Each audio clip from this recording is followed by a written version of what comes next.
Hello friends, आज मैं आपको मौर्य कला के बारे में बताने जा रही हूँ। सबसे पहले तो जब मौर्य कला पे क्वेश्चन आए तो आप ये एक ऐसा पिक्चर बनाना, ये ज़्यादा बेटर होता है, जिसमें इधर मैंने दिखाया राजकीय कला, दरबारी कला, और उसके नीचे आ जाएगा राजप्रसाद और स्तंभ, स्तूप, गुहा विहार, मूर्ति कला। ये जो राजकला या दरबारी कला जो था, ये मुख्य रूप से राजा या शासकों द्वारा बनवाए जाते थे। और इसमें दूसरा जो था वो था लोक कला। लोक कला जो था वो साधारण जन बनवाते थे, जैसे मूर्ति कला और मृदभांड। अब मौर्य कला जो है ये भारतीय कला के इतिहास में महत्वपूर्ण है, क्योंकि इससे पहले ऐसा नहीं कि कभी कोई कला नहीं आई। सिंधु घाटी की सभ्यता आई थी, लेकिन सिंधु घाटी की सभ्यता के बाद अगर कला में वास्तव में कोई निरंतरता और वास्तविक का विकास हुआ तो मौर्य कला में ही हुआ था। और इसी काल में पाषाण का प्रयोग हुआ, क्योंकि इससे पहले जो भी सिंधु घाटी सभ्यता के जो भी साक्ष्य प्राप्त होते हैं वो मिट्टी के या लकड़ी के थे, जिसके कारण कि वो नष्ट हो गए और बहुत ज़्यादा प्राप्त नहीं हो पाए नष्ट होने के कारण। और बिहार में अनेक स्थान से मौर्य कला के साक्ष्य प्राप्त हुए हैं, जो कि राजकीय एवं लोक कला से संबंधित हैं।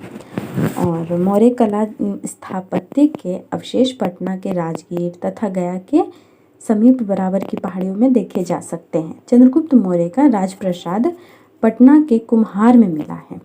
आपको पता होगा अगर आप बिहार से रिलेटेड हैं तो, कि पटना में कुम्हार नामक स्थान है।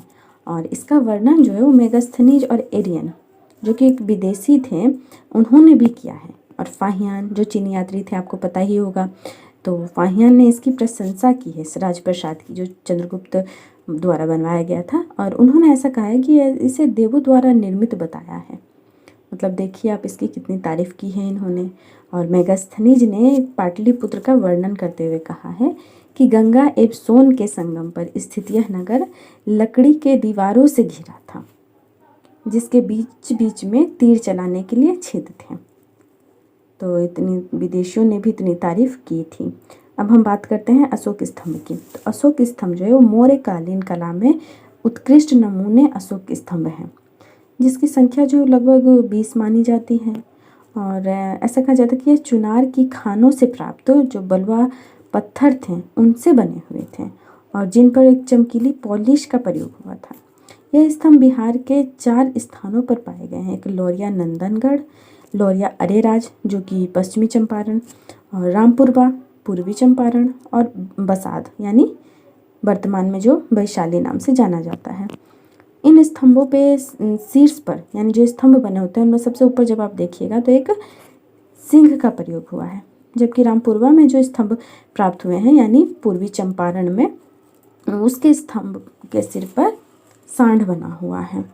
और ये जो सिंह बने हुए हैं किसी किसी स्तंभ पर, इसकी बनावट जो है वो विदेशी कला के प्रभाव को देखा जा सकता है, क्योंकि ऐसा कहा जाता है कि इससे पहले जो विदेशों में जो स्तंभ बनाए गए थे उन पर सिंह की पिक्चर बनी होती थी।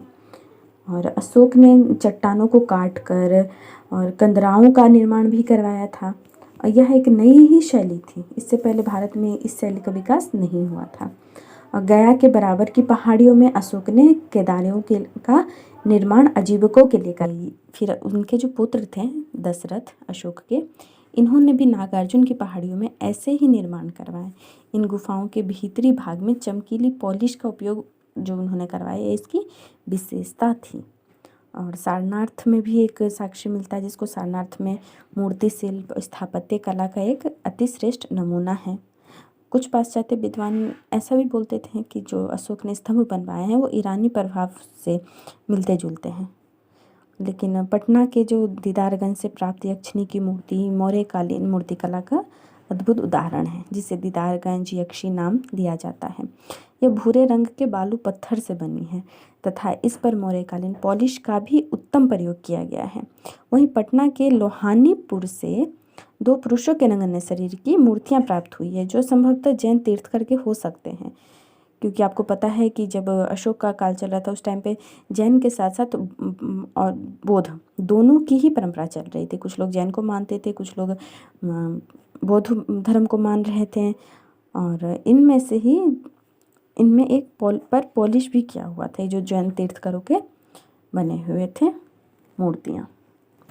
और धन्यवाद। ये था मोरे कला से रिलेटेड। ये क्वेश्चंस जब आपके सामने आएगा बीपीएससी में तो उम्मीद करती हूँ आप इसका उत्तर दे पाएंगे। Thank you.